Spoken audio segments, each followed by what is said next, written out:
A return to the Premiership has been a long time coming for Bristol Bears. They were promoted back in April. Excitement and anticipation are in the air here at Ashton Gate.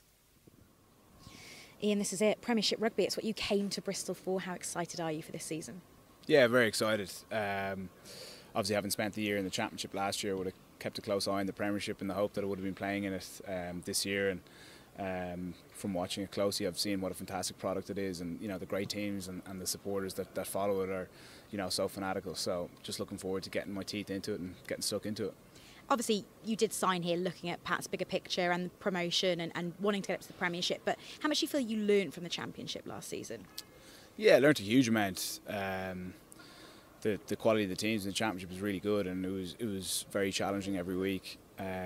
What I found last year allowed us to do was, Pat was able to implement his systems over a longer period of time than if we'd had been in the Premiership last year. It would have been, a bit more of a rush to get all our systems in place to be ready to compete in the Premiership.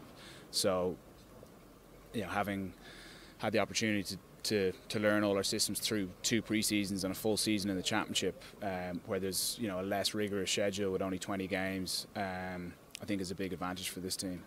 Previously, Championship teams have complained that upon promotion they've had less time to get prepared, but obviously you went up in April. So how much is this long running going to really benefit you when the season starts? Yeah, it's hard to tell. I think all teams think they're doing really well in pre-season. Our defence coach is certainly happy. He hasn't conceded any tries yet, which is always keeping him quiet. So, but no, I think the extended pre-season does give you a good opportunity to get your base with your strength and conditioning right, making sure everyone's up to scratch on all the systems that Pat wants to implement in games. And I suppose at this stage, when we're only a few weeks out, it's about just being patient and waiting for those games to come around. Obviously, that extended pre-season did mean that recruitment was able to start a little bit earlier than maybe it would have done for other teams that have been promoted. So, talk about the squad depth. You've got some big names here, really big names. Who do you think is really going to shine for this club this season?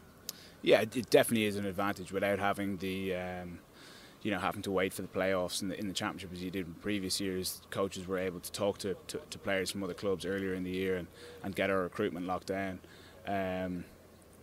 We're really lucky. We've got some real quality players pretty much across the team and some great depth now. And for the new guys coming in, I've been really impressed with Tom Pincus coming in from Jersey. Pierce O'Connor coming in from Ealing Trailfinders. Obviously Nick Sturzacker I've got to know pretty well, being a halfback partnership, and I suppose seeing Charles Pietow play for Ulster over the last few years and seeing what he can do in training with us, it's really exciting as a backline. And I suppose in the forwards, Stephen Luatua doesn't need any introduction, and I think some of the front 5 forwards we've signed this year look really good, and just looking forward to seeing how they go in games now under the high pressure situations they're going to be put under. One of the names you left out is, of course, Big George. Is he here to make up the numbers? He's not a young man, or is he really still as quality as he once was? No, certainly not.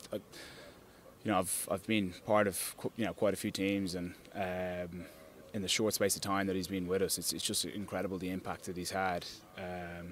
He's come in and just a few different ideas about how we view the breakdown, how we view the tackle, how we're reloading back into our defensive shape. I suppose passing on the knowledge that he's picked up over the last 39 years or whatever it might be. He's passing all that knowledge onto our younger guys, and for me personally, getting the opportunity to play with him in one of the pre-season games this week, and I would have looked up to him as a player, as one of the best back rows of all time, and as the team was getting named out, there's hair standing on the back of your neck, and you kind of just want to get out there and show him what you can do for the team, I suppose. There's been a huge amount going on off the pitch with Bristol Rugby, and you've got the Lansdowne Group's backing. There's been the big rebrand. The stadium looks fantastic. But how important is Pat Lamb's simple visions for this club? He obviously took Connacht from the bottom to the top in the Pro 14. How much is his blueprint for success really being pushed onto this side now? Yeah, I think Pat's vision might sound simple, and our ultimate goal is to inspire the community through rugby success. But what isn't simple is the processes that he goes through to implement that with both the team, with the community, with our sponsors, with the Lansdownes. You know, he's incredibly thorough and he's extremely hard worker. You know, he's first into our training facility every morning, and most days he's the last to leave. So he demands a huge amount of all the staff and all the players. But you know, it's easy to roll up your sleeves and do it for him, because you see the hard work that he's doing himself and the vision that he's got for this great club. Ian, thanks for your time and good luck for the season. Thank you very much.